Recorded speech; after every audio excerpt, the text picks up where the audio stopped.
हमारे सहयोगी जुड़ चुके हैं, देवघर से रुचि जुड़ चुकी हैं, बाघमारा से अमर हैं और धनबाद से नौशाद इस वक्त हमारे साथ बने हुए हैं। वहां की तस्वीरें लगातार हमारे सहयोगी हमारे साथ साझा कर रहे हैं। सबसे पहले रुचि के पास पहुंचते हैं। रुचि, तस्वीरें क्या कुछ बयां कर रही है? ऐसे में स्टार प्रचारकों का लगातार झारखंड की सरजमी पे दौड़ा है और जनता को लुभाने की, जनता के दिलों और दिमाग में अपनी जगह बनाने की सबकी प्रयास से, आप एनडीए गठबंधन की बात कर ले या इंडिया गठबंधन की बात कर ले, दोनों ही गठबंधन एड़ी चोटी की दम लगा रही है। रुचि, वहां की क्या कुछ तस्वीरें? बिल्कुल बिल्कुल बिल्कुल निशु, देखिए एनडीए हो या इंडी गठबंधन हो, ये दोनों मैदान में, चुनावी मैदान में पसीने बहाते हुए दिख रहे हैं। चाहे पहले चरण की बात करें, पहले चरण में भी धुआंधार चुनाव प्रचार प्रसार हुआ था, जनसभाएं हुई थी, जमकर चुनावी सभाएं हुई। अब देखिए, अब जो पूरा फोकस है वो संथाल में, चूंकि संथाल झारखंड के राजनीति की दिशा और दशा तय करता है, यानी संथाल काफी महत्वपूर्ण हो जाता है। तो ऐसे में संथाल पर सबकी निगाहें टिकी होती है। संथाल की कुल 18 जो सीटें हैं, 18 में से ज्यादा से ज्यादा सीटें कैसे एनडीए के खाते में आ सके, एनडीए कैसे जीत सके, इसके लिए केंद्रीय मंत्री से लेकर के, यानी केंद्रीय नेताओं से लेकर के और प्रदेश स्तर के नेता अब यहाँ पर जमे हुए हैं। आज कई जो कार्यक्रम है वो निर्धारित है, चाहे वो असम के मुख्यमंत्री हिमंता बिस्वा शर्मा की बात हो, या फिर शिवराज सिंह चौहान की बात हो, या फिर प्रभारी लक्ष्मीकांत वाजपेयी की बात हो। कई नेता जो है आज चुनावी सभा करते हुए देखे जाएंगे। और देखिए, संथाल का एक महत्वपूर्ण मुद्दा रहा है निशु कि यहाँ की बदलती डेमोग्राफी, यानी कि संथाल, खास करके संथाल की जो डेमोग्राफी है वो काफी हद तक बदली है। तो वो कैसे यहाँ इसे ठीक किया जा सके, यानी कि जो बाहरी घुसपैठिए, बांग्लादेशी घुसपैठिए खास करके, तो उन्हें कैसे यहाँ से बाहर निकाला जाए। और इसके लिए चुनाव को जीतना काफी अहम होगा, यानी कि चुनाव जीतना होगा। और ऐसे में कहा भी गया है कि जब सरकार आएगी तो उन घुसपैठियों को चिन्हित करके एक एक करके वापस भेजने का कार्य भी किया जाएगा। तो ऐसे में कह सकते हैं कि कई ज्वलंत मुद्दे हैं, चाहे वो शिक्षा हो, स्वास्थ्य हो, बिजली हो, पानी हो, राज्य की जो गिरती व्यवस्था है, कानून व्यवस्था हो, यानी कि इसे कैसे सुदृढ़ किया जा सके। यह चुनाव, बीजेपी के नेताओं का कहना भी है कि यह चुनाव जीतने के लिए नहीं है, ये राज्य के अस्तित्व का सवाल है, राज्य की अस्मिता को बचाने के लिए यह चुनाव है। तो कह सकते हैं निशु के, देखिए लगातार एनडीए हो या इंडी गठबंधन हो, नेता एक दूसरे पर आरोप प्रत्यारोप तो लगा ही रहे हैं, लेकिन राज्य की जो मूल समस्याएं हैं, चाहे वो बेरोजगारी की बात हो, युवा आज अपने आप को छला महसूस कर रहे हैं, किसान हो या फिर महिलाएं हो, सभी वर्ग जो है वो कहीं ना कहीं उन तक सरकार की योजनाएं नहीं पहुंची। सरकार ने वादे तो बहुत किए थे, सरकार के मैनिफेस्टो में कई ऐसे वादे थे, लेकिन वादा कितना पहुंच पाया, सरकार ने वादा कितना पूरा किया गया, तो ये सभी चीजों का आकलन जो है वो जनता स्वयं करती है। अब जो है झूठे वादों में फंसेगी या फिर जो लगता है हमारे सहयोगी हमारे साथ अमर भी बने हुए बाघमारा से, उनसे जान लेते हैं। मैनिफेस्टो की जिक्र किया है रुचि आपने, ऐसे में अमर, मैनिफेस्टो की हम भी बात कर लेते हैं। देखिए, सभी पार्टियों ने अपने अपने मैनिफेस्टो को जारी कर लिया है। ज्वलंत मुद्दा है इस वक्त बीजेपी जिसका बार बार बात करती है, डेमोग्राफी चेंज की।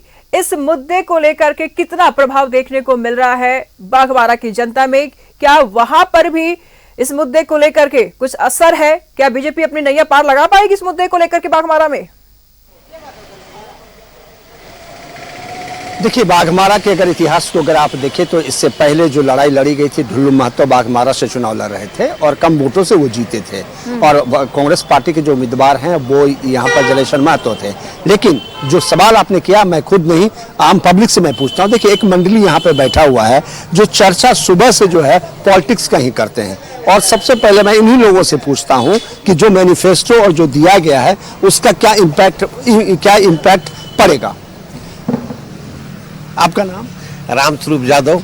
रामस्वरूप यादव जी, बाघमारा की स्थिति अगर देखें तो जो मैनिफेस्टो है दो लोगों ने दिया है, चाहे वो इंडिया गठबंधन हो या फिर आप देखें एनडीए गठबंधन हो, क्या स्थिति आपको लग रहा है? नहीं, जो एनडीए का मैनिफेस्टो दिया हुआ है, देश को देखते हुए दिया गया है, देश की जनता को देखते हुए दिया गया है, भारत के माटी को देखते हुए दिया गया है, और खास करके झारखंड का लोगों का स्थिति और परिस्थिति है उसको देखते हुए दिया गया है। और कांग्रेस के महागठबंधन के लोग जो अभी दे रहे हैं, 5 साल तक इन्हीं हेमंत सोरेन जी का सरकार था, जो भी अभी घोषणा कर रहे हैं ये चुनावी घोषणा है। अब चुनावी घोषणा में आज चुनाव खत्म होगा, उनका घोषणा भी खत्म हो जाएगा। इसलिए एनडीए का जो घोषणा है अस्थायी है, और ये जो महागठबंधन का जो घोषणा है वो अस्थायी है। सीधा बात यही है उसमें। बाकी जो बात अब कुछ दूसरा पूछना चाहते हैं इनको क्योंकि मैया योजना वो भी तो दे रहे हैं, उन्होंने जो वादा किया था, बिजली माफ किया उन्होंने भी, क्या इसका कोई इम्पैक्ट है या फिर लगता है कि एनडीए की बातों के जनता समझ गई है, जनता समझ गई है कि ये जो सरकार चल रही है केवल जनता को बेवकूफ बनाने के चल रही है। छोटे छोटे स्कीम जनता के सामने ला करके करोड़ों करोड़ों अरबों अरबों का घोटाला किया जा रहा है।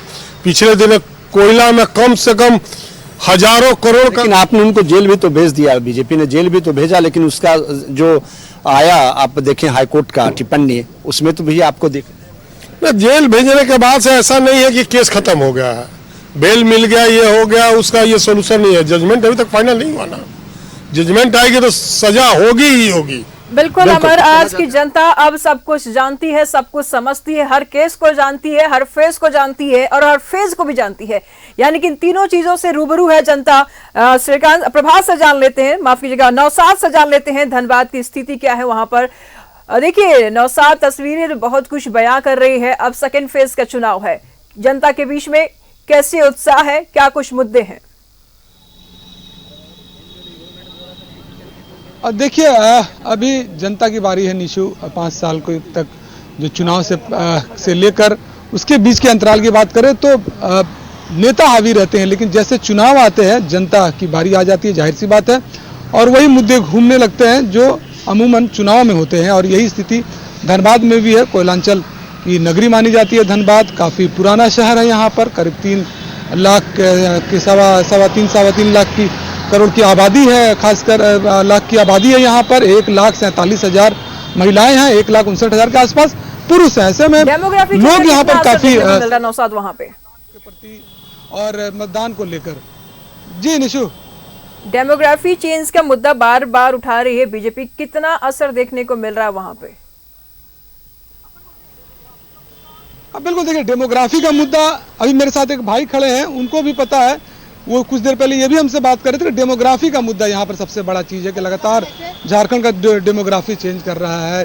खासकर धनबाद से सटा हुआ बंगाल है और कुछ दूरी पर जाए तो यहाँ से संथाल शुरू हो जाता है।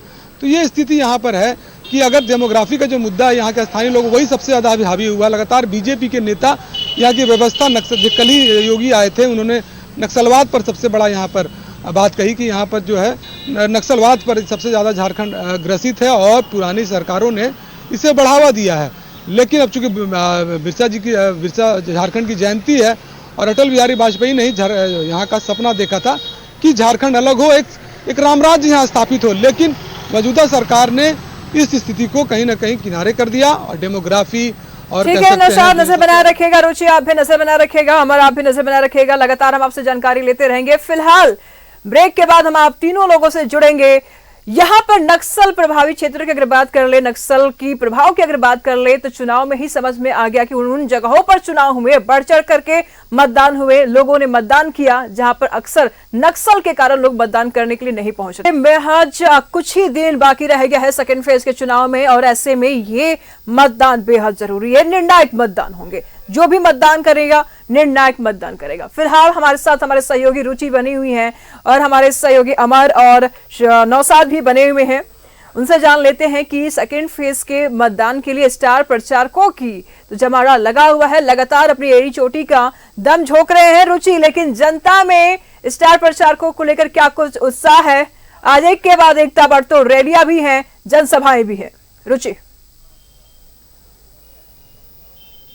बिल्कुल निशु, देखिए हमने पहले भी कहा कि संथाल की जो राजनीति है वो आगामी दिनों के लिए दिशा और दशा तय करती है। तो कैसे संथाल को साधा जाए, कैसे संथाल को जीता जाए, और इसके लिए गृह मंत्री अमित शाह भी यहाँ पहुंचे हुए थे। कल उनकी सभाएं भी हुई थी और देखिए यही जो प्रभारी हैं, यानी कि चुनाव प्रभारी शिवराज सिंह चौहान की बात कर ले या चुनाव सह प्रभारी असम के मुख्यमंत्री हेमंता बिस्वा शर्मा की बात कर ले, उन नेताओं के साथ बैठक की थी और कैसे ज्यादा से ज्यादा सीटें जो संथाल की है वो बीजेपी के पाले में आ सके, यानी कि एनडीए के खाते में आ सके, और इसके लिए पूरी एड़ी चोटी जो है वो जोर लगा रहे हैं। देखिए, कई ऐसे ज्वलंत मुद्दों को लेकर के बीजेपी चुनावी मैदान में है और खास करके संथाल की बदलती डेमोग्राफी जो है एक बड़ा मुद्दा है। लेकिन इसी बीच निशु, देखिए आपने भी सुना होगा, हमारे दर्शक भी सुने होंगे कि कैसे एक जो कांग्रेस के प्रदेश प्रभारी हैं गुलाम अहमद मीर, उनका स्टेटमेंट आता है। वो चुनावी सभा को संबोधित करते हुए ये तक कह देते हैं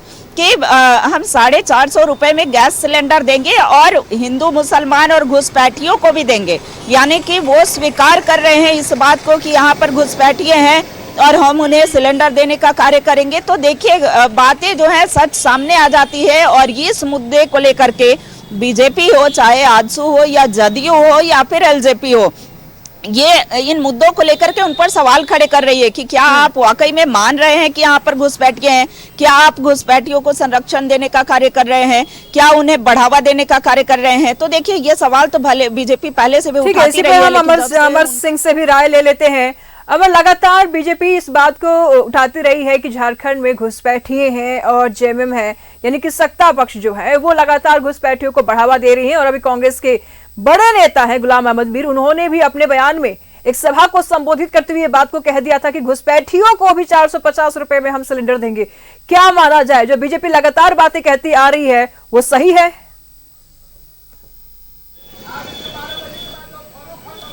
देखिए, सबसे बड़ी बात है कि समझने की बात है, क्योंकि यहाँ पब्लिक जो है वो किस तरह से समझती है, इसको किस तरह से लेती है, उनके ऊपर डिपेंड करता है। देखिए, सत्ता पक्ष जो है, अभी जो झारखंड में सरकार है वो ये कह रही है कि हमारा बॉर्डर जो है वो किसी भी देश से नहीं लगता है, क्योंकि अगर झारखंड में किसी को आना होगा बाहरी देशों से, जैसे बांग्लादेशी की बात कर रहे हैं, तो उसको सबसे पहले बंगाल घुसना पड़ेगा, बंगाल के बाद वो झारखंड आएगा। दूसरी ओर से अगर देखें तो सबसे पहले वो असम आएगा, उसके बाद वो बंगाल आएगा, उसके बाद जो है वो झारखंड में आएगा।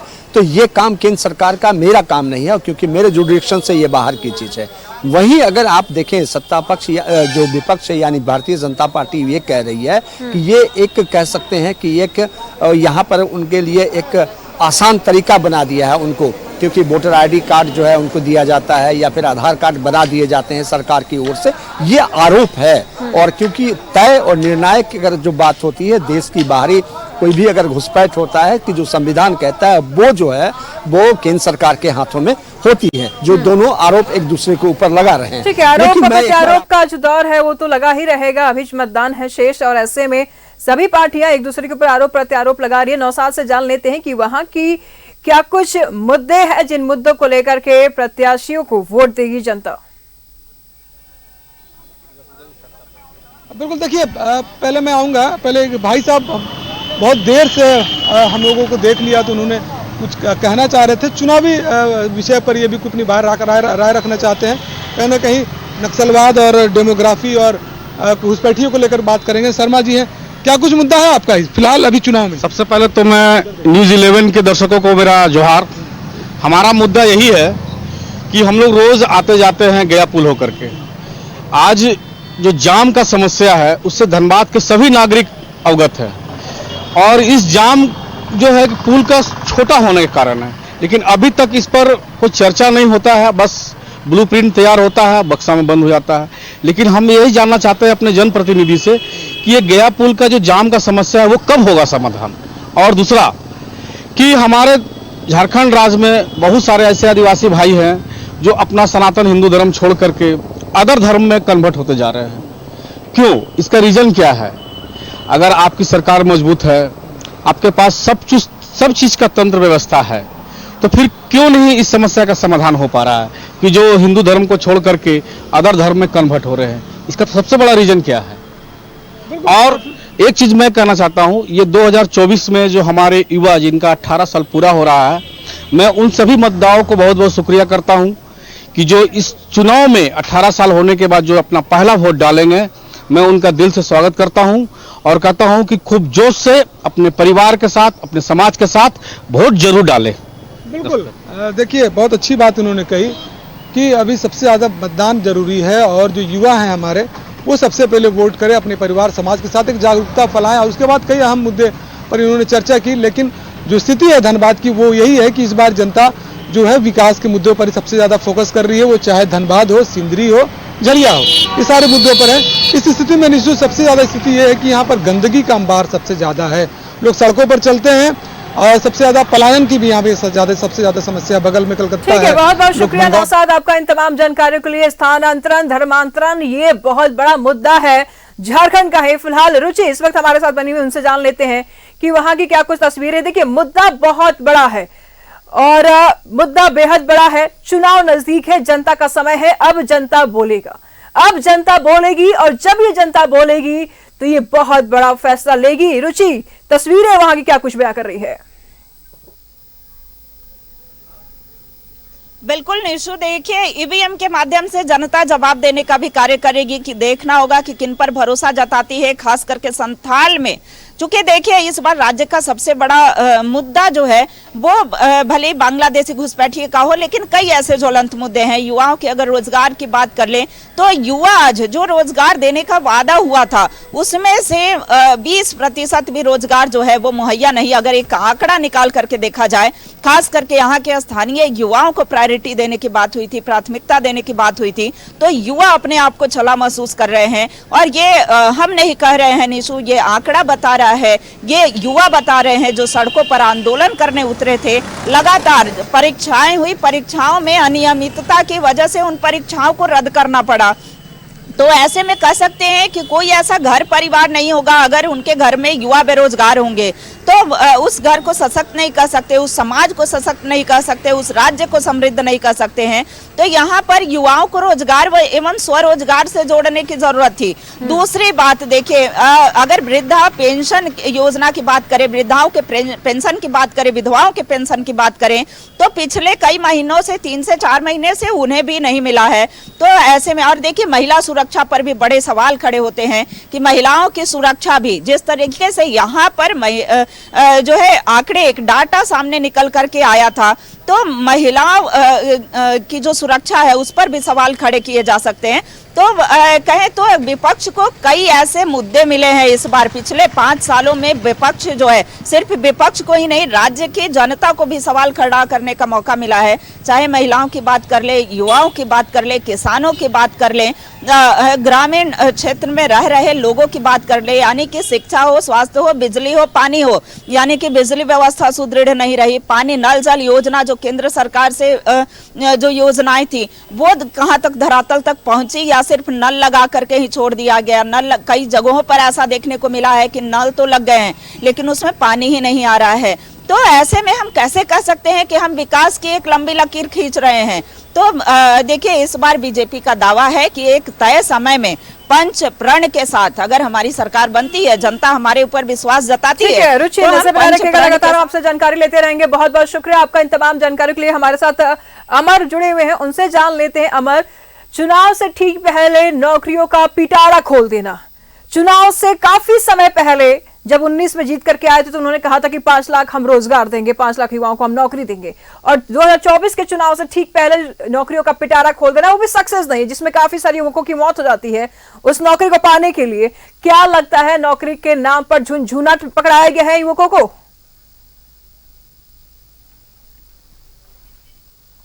देखिए, सबसे बड़ी बात है, आप इसको झुंझुना भी कह सकती हैं, और बात है कि किस नज़रिए से देखा जा रहा है। ये बात तो सच है कि जब उन्होंने सरकार 2019 में सरकार बनाए थे तो उन्होंने लोगों से वादा किया था कि हम आपको नौकरी देंगे, आप हमको पेंशन देंगे, हम बेरोजगारी दूर करेंगे, महंगाई दूर करेंगे। ये बात सच है, लेकिन जो परिदृश्य जो सामने आया उसकी अगर आप करें तो उसमें भी आपको देखना पड़ेगा।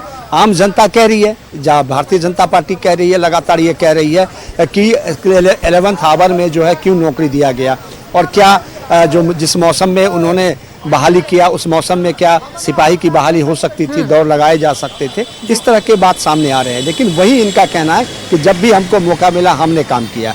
तो अब सवाल उठता है कि क्या इनके लास्ट 11th आवर में नौकरी या पेंशन देने के बाद क्या जनता के क्या मानस पटल पर ये बात अंकित है कि हमारे साथ जो है हमको झुनझुना थमाया गया, या फिर हमको जो है चुनाव के वक्त में जो है ये एक ऐसा दिया गया है ताकि आने वाले समय में सरकार बंद हो जाए तो बंद हो जाए। तो ये तमाम चीजें जनता सोच रही है, समझ रही है। जो नहीं समझ रही है उसको विपक्ष की ओर से अपनी ओर से बातें कही जा रही है कि आपके साथ छल हुआ, लेकिन सरकार का भी अपना एक तर्क है। वो कह रही है, सरकार कह रही है कि हमको जो है दो साल हमारा तो जो है वो कोरोना में बीत गया, जहां हमें बड़ी मुश्किलें हुई, काम नहीं हुआ। सिर्फ जेएमएम और कांग्रेस और आरजेडी की नहीं रही थी, हमारी ये सबके लिए था, तमाम राज्यों की यही स्थिति थी, पूरे देश की यही स्थिति थी। फिर बार बार ये कहना कि नहीं कोरोना के समय में हम विकास नहीं कर पाए क्योंकि समय नहीं था, समय अनुकूल नहीं था, ये तो सिर्फ एक बहाना मात्र ही हो सकता है। बहुत बहुत शुक्रिया हमारा आपका इन तमाम जानकारी के लिए। राकेश दुमका इस वक्त हमारे साथ जुड़ चुके हैं, उनसे जान लेते हैं कि ये बार बार कहना राकेश कि कोरोना के कारण हम लोगों ने विकास नहीं कर पाया, हम काम नहीं कर पाए, ये तो स्थिति पूरे देश में थी, तो क्या पूरे देश में काम नहीं हुआ था? पहला सवाल। दूसरा सवाल ये है राकेश कि क्या युवकों को प्रलोभन दिया गया था कि हम नौकरी देंगे, उनके साथ छलावा नहीं हुआ इस सरकार में? बिल्कुल, देखिए वो एक बड़ा कमिटमेंट था पूर्ववर्ती, या आप कह सकते हैं जो अभी सिटिंग यहाँ की सरकार है उनका एक बड़ा कमिटमेंट था। 5 लाख रोजगार की बात कही थी उन्होंने, और ये कहा था कि जब वो सत्ता में आएंगे तो युवाओं को प्राथमिकता दी जाएगी, युवाओं को नौकरी दी जाएगी। लेकिन उस मामले में सरकार का जो कमिटमेंट रहा वो बहुत हद तक ज़मीन पर नहीं उतर पाया है। ऐसा भी नहीं है कि नौकरी नहीं मिली, नौकरी मिली, लेकिन उस तादाद में नहीं मिली जिस तादाद में कमिटमेंट किया गया था। तो एक बड़ा इशू है, और उसको लेकर जो युवा वोटर्स हैं, जो छात्र हैं, उनके अंदर में एक आक्रोश है। वो आक्रोश अब किस तौर पर निकलेगा? पहले फेज में आपने देखा होगा कि जिस तरीके से बम्पर वोटिंग हुई, खासतौर पर रिजर्व सीटों पर, तो वो एक संकेत बहुत हद तक निकल कर आ रहा है कि उसमें एक आक्रोश छिपा हो सकता है। हालांकि इसके दूसरे पक्ष भी हो सकते हैं, लेकिन आमतौर पर यह समझा जाता है कि जब वोटिंग परसेंटेज पिछले बार के मुकाबले ज़्यादा होता है तो वो सत्ता के खिलाफ ही वोट होता है। तो इसी तरीके के संकेत निकले हैं पहले फेज के जो 43 सीटों पर चुनाव हुए हैं, और ये दूसरा फेज है जहां 38 सीटों पर चुनाव होना है। और आप देखेंगे कि कोल्हान की लगभग सीटों पर चुनाव संपन्न हो चुके हैं, लिहाजा अब जो बारी है वो संथाल को साधने की है। तो तमाम राजनीतिक पार्टियों की नज़र अब संथाल पर है, सबने संथाल पर फोकस कर दिया है। बीजेपी के तमाम बड़े दिग्गज, तमाम बड़े नेता, तमाम बड़े रणनीतिकार संथाल में कैंप कर रहे हैं, और लगातार चुनावी सभा जो है वो की जा रही है। तो कोशिश यही है कि संथाल की ज़्यादा से ज़्यादा सीटों को साधा जाए। और ये भी कहा जाता है कि झारखंड की सत्ता तक पहुंचने का जो रास्ता है निशु, वो संथाल से होकर ही जाता है। पिछले बार का जो मुकाबला था 2019 का, उसमें बीजेपी को बहुत सफलता संथाल में नहीं मिली। यही वजह रहा कि बीजेपी 25 सीटों पर सिमट के रह गई, सत्ता से दूर हो गई। लेकिन इस बार बीजेपी की सबसे ज्यादा जो रणनीति रही और सबसे ज्यादा बीजेपी ने जो फोकस किया है वो कोल्हान के बाद सबसे ज्यादा संथाल पर ही रहा है। तो संथाल को अब साधने की तैयारी है। संथाल को साधने के लिए तमाम पार्टियों ने एड़ी चोटी की ताकत लगा दी है। सत्ता में बैठे लोग भी लगातार यहाँ कैंप कर रहे हैं। कल मुख्यमंत्री हेमंत सोरेन की सभा हुई। इसके अलावा अगर हम बात करें तो आज हेमंता विश्व शर्मा की सभा है, और राजनाथ सिंह की सभा है, चंपई सोरेन की सभा है। तो अब बहुत कुछ निर्भर करता है कि संथाल से अगर कमल खिलता है तो सत्ता तक पहुंचने का रास्ता बीजेपी का आसान हो जाएगा। निशु, बिल्कुल राकेश, क्योंकि संथाल को साधना अब बहुत जरूरी हो गया है बीजेपी के लिए। बहुत बने रहिएगा हमारे साथ। पाकुड़ से विपिन बने हुए हैं, उनसे हम जान लेते हैं कि वहां की क्या कुछ तस्वीरें हैं। देखिए, सेकंड फेज के चुनाव बेहद नजदीक है। अब मतदान का समय है, मत अपना जनता देगी।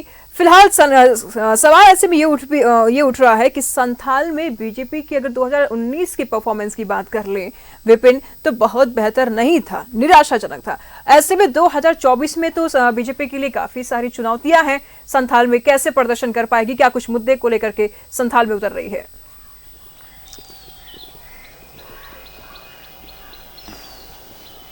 विपिन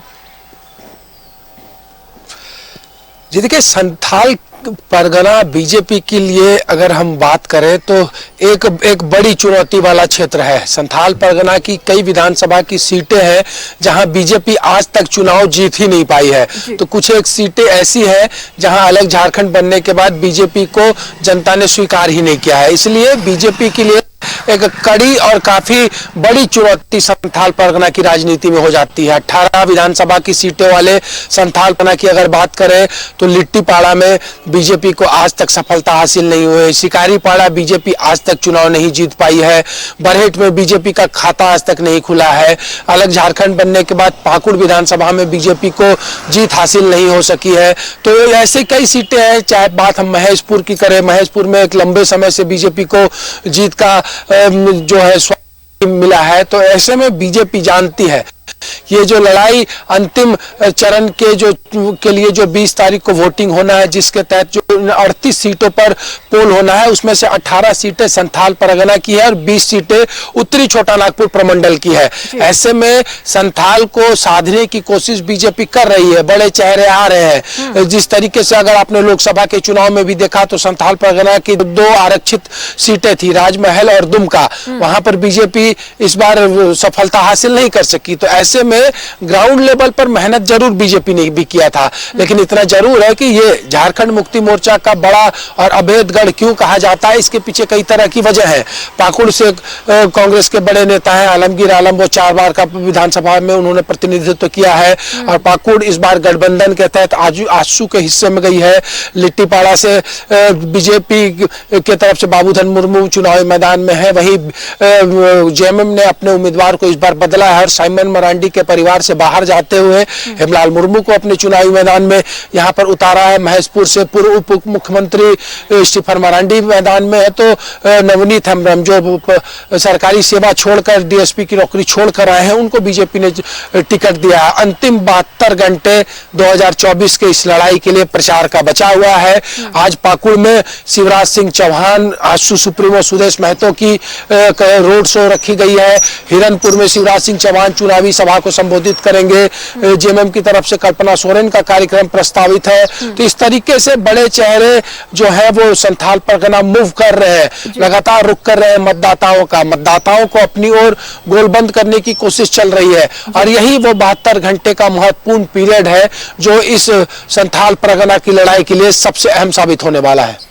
सवाल ऐसे में ये उठ रहा है, बने रहेगा विपिन, राकेश से सवाल जान लेते हैं। राकेश, देखिए सिंधमारी करना बेहद मुश्किल है। अगर हम पाकुड़ की बात कर लें तो आलमगीर आलम वहाँ पे अच्छा उनका पकड़ है, और जहाँ तक कि बीजेपी की अगर बात कर लेते हैं तो डेमोग्राफी को लेकर के और बहुत चर्चे में रहती है, हमेशा इस मुद्दे को उठाती है। पाकुड़ में कैसे सिंधमारी कर पाएगी जेएमएम का गढ़, कांग्रेस का गढ़ पाकुड़? अच्छा माफ कीजिएगा, ये सवाल रहेगा इनसे, विपिन से। विपिन जवाब दीजिएगा।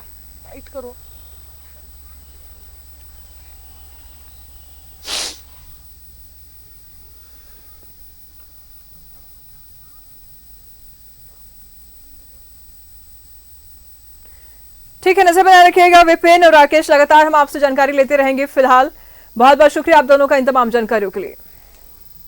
छोटा सा ब्रेक, फौरन हाजिर होते हैं।